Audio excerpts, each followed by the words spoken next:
any violation, repeat, any violation will be dealt with in the strictest manner. All the candidates are required to file an affidavit in Form 26 along with their nomination papers, which includes information on their criminal antecedents, if any, assets, liabilities, and educational qualifications. As all of you are aware, recently all the proposals of the Commission regarding the expansion of and revealing more information, including of HUF, was accepted by the Ministry of Law, and accordingly the Form 26 has been already revised and circulated all over. This format was amended on 26 February 2019. Non-filling of this affidavit in the prescribed format, which also now includes giving you a PAN number, if you have, will result in rejection of nomination paper. Will result in rejection of nomination paper. Candidates with criminal antecedents would be required to furnish information in this regard in the local newspapers and TV channels on 3 occasions during campaign period.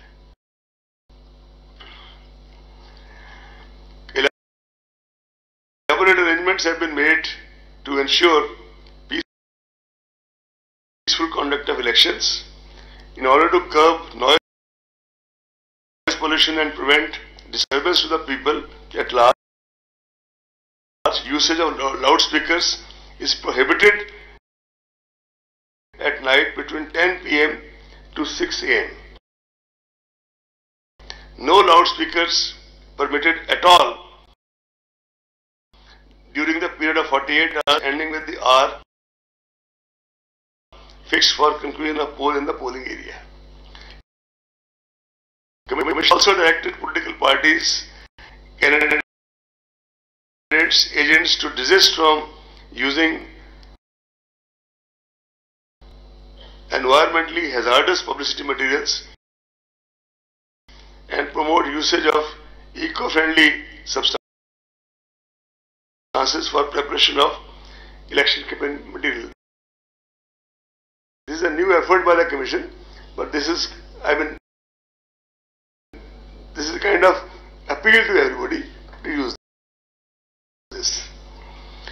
CAPF, Central Police Forces, are going to be deployed in large numbers. The numbers can't be discussed, to ensure free and fair elections well in advance for area domination, especially in areas which are very, very sensitive, route marches and patrolling to enhance confidence and reassure the voters. Targeted deployment of CPA, Central Forces in all expenditure sensitive constituencies all over the country. They will also undertake special confidence building measures through route patrol marching, patrolling and route marches in order to bolster especially the confidence of weaker sections of the society, weaker and more vulnerable sections of the society. Preventive measures are being taken by the district magistrates and police authorities to maintain law and order. Commission lays equal emphasis on sufficient deployment of video cameras, CCTVs and webcasting especially at the critical and vulnerable polling booths. All critical events shall be videographed. Commission appoints sufficient number of general observers, police observers, expenditure observers, awareness observers and micro observers to closely monitor various stages of the election process. Control rooms and complaint monitoring systems are set up with 24 hours toll-free numbers. In fact, on the issue of central observers, this time Commission has taken a conscious decision that wherever required in those states or UTs which are expenditure sensitive and wherever there are major security issues, we would be sending special observers of sufficient seniority and experience and standing and stature to these places. I will not be able to name the states because that is not something which kind of in advanced level state like this, but we have all the information and we will act accordingly.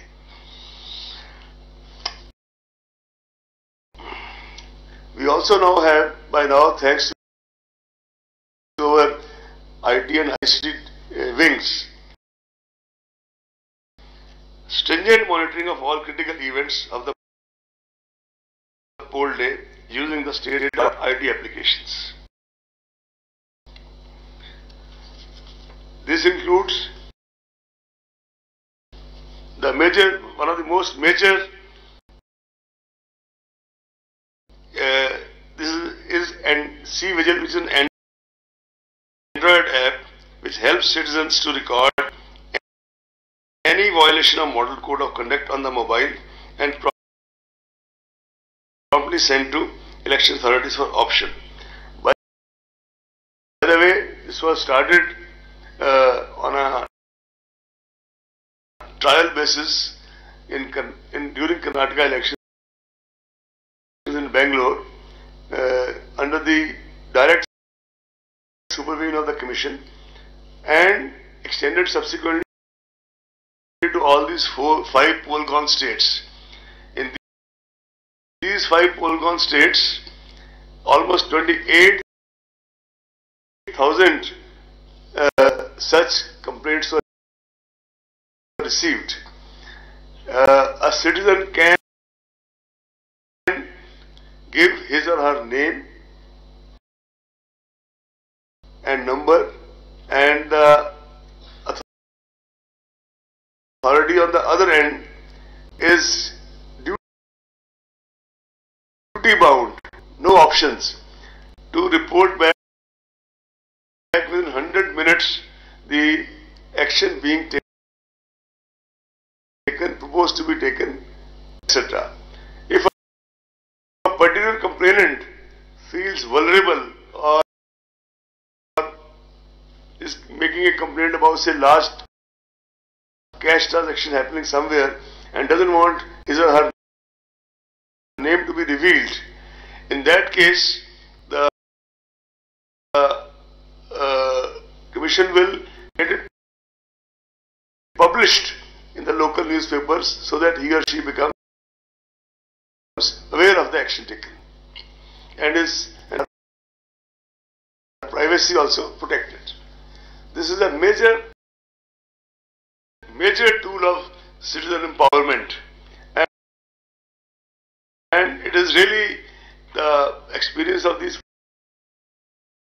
5 poll-gone states. We are really hopeful that now when it is used pan-India, it will kind of add another dimension to the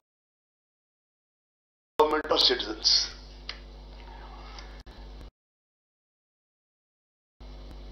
We also have started PWD app for persons with disability for registration, modification, as well as to ask for doorstep facilities and wheelchair on the day of poll. We already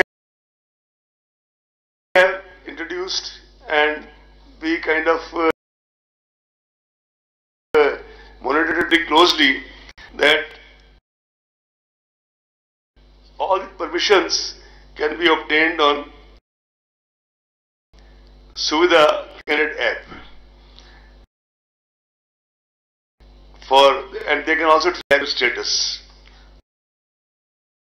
Samadhan is an integrated web portal for registering and resolving citizen information, suggestions, feedbacks and complaints. This is another way of getting the feedback. As you are aware, the Commission for many years, under one of its former CECs, had started systematic voters education and electoral participation. That called SWEEP. This program is basically for dissemination, advocacy and communication. And for this, comprehensive measures are undertaken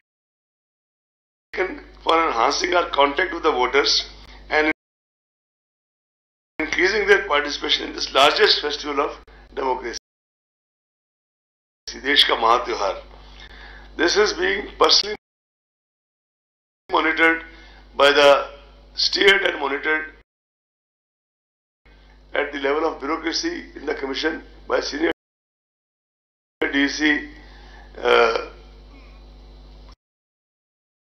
Administration and Planning, and his other colleagues, and the Commission itself takes a regular account of this. Comprehensive measures are also being taken to reach out to the voters in the remotest corners through folk art festivals, local festivals, Nukkad Nataks, and this time also we started extensive use of community radio, and we are also embarking on the area of how to kind of, besides the print and electronic media, how to kind of enlarge our outreach through social media.